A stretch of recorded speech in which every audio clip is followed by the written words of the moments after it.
ఎక్కడైనా జనం గుమిగూడితే వాళ్ళని ఒక పద్ధతిలో మెయింటైన్ చేయడానికి ఈ రోజున ఈ సెక్యూరిటీ అనేది అవసరం.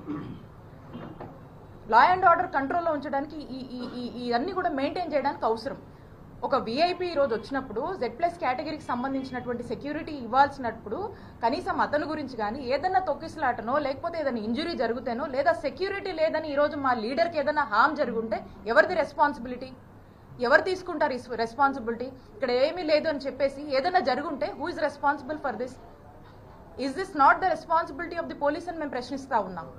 ఈరోజు జరగకూడదు, నిన్న జరిగితే స్టాంపేడ్ అని రాస్తారు, మాట్లాడతారు.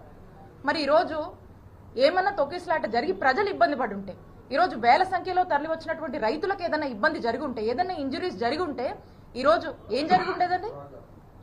దీని బాధ్యత ఎవరు తీసుకుంటారు? I'm asking, it is not the fundamental basic responsibility of the police to react on this? ఎందుకు పోలీస్ వారి యొక్క బాధ్యత తీసుకోలేదు? I demand the SP, DIG గారు, ఐజీ గారు, డీజీపీ గారు దీని మీద ఎక్స్ప్లెనేషన్ ఇవ్వాలి మీరు.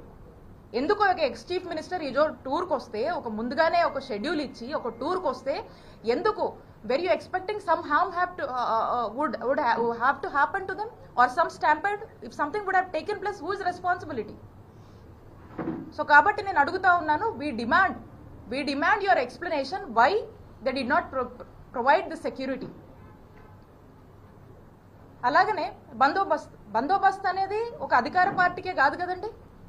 బందోబస్తు అనేది అన్ని పార్టీస్కి ఇవ్వాలి అకార్డింగ్ టు ద కాన్స్టిట్యూషన్. ఎక్కడైతే జనం వస్తారో, జనం గుమిగూడతారో, వేల సంఖ్యలో జనం వస్తారో వాళ్ళకి ఇవ్వాల్సినటువంటి బాధ్యత ఉంది. ఈరోజు ఆ మినిమం బాధ్యతను కూడా కనీసం వారి యొక్క ఫిజికల్ సంరక్షణ కోసం కూడా వాళ్ళ యొక్క సెక్యూరిటీ గురించి కూడా ఎందుకు పోలీసులు ఆలోచించలేదు అనే దాని మీద ఒక స్పష్టత ఇవ్వాల్సినటువంటి అవసరం ఉంది. అండ్ అంటా ఉన్నారు ఎన్నికల కోడ్ అని. మీరు చూసినట్టయితే మేము దీనికి లోబడే మా యొక్క కార్యక్రమాన్ని ఈరోజు చేపట్టడం జరిగింది. ఎక్కడా కూడా మేము యాడ్ ప్రెమిసెస్లో ఎక్కడా మైకులు పెట్టలేదు. మేము ప్రెస్ మీట్ కూడా మీడియా వాళ్ళు అందరూ కూడా వచ్చారు, పొద్దున్న చాలా మంది వచ్చారు ఇక్కడున్న వాళ్ళు. మీరు అందరూ కూడా చూస్తే మీడియా మైక్స్ కూడా అవుట్ ఆఫ్ ది యాడ్, అంటే బయట మనం ప్లాన్ చేసుకున్నాం, బయట పెట్టడం జరిగింది. మీడియాని కూడా జగన్మోహన్ రెడ్డి గారు బయట యాడ్ ప్రెమిసెస్లో అడ్రస్ చేయడం జరిగింది. ఎక్కడ కూడా వైలేషన్ లేదు.